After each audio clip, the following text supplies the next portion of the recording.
På landet og i sommerhusområderne er det almindeligt med en septiktank til nedbrydning af affaldet. Septiktanken skal tømmes mindst én gang om året. Tingstrup Maskinstations moderne slamafvander ordner tømningen på den mest miljørigtige måde. Når brønddækslet er fjernet, lægges slangen ud, og tømningen kan begynde.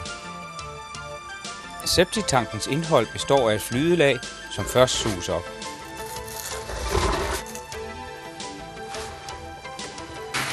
Derefter kommer vandfasen, hvor der suges videre, indtil bundslammet nås.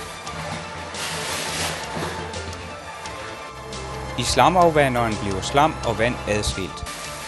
Det rensede spildevand med den rette bakterieflora bliver nu sendt tilbage til septiktanken.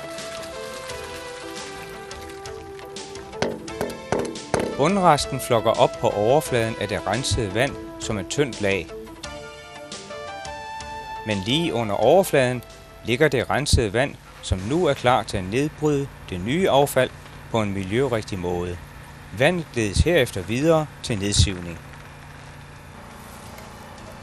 Brønddækslet lægges på, slangen rulles ind, og slamafvanderen fortsætter nu til den næste brønd. Tingstrup Maskinstation tømmer årligt mere end 10.000 septiktanke. De kører i hele det vestjyske område.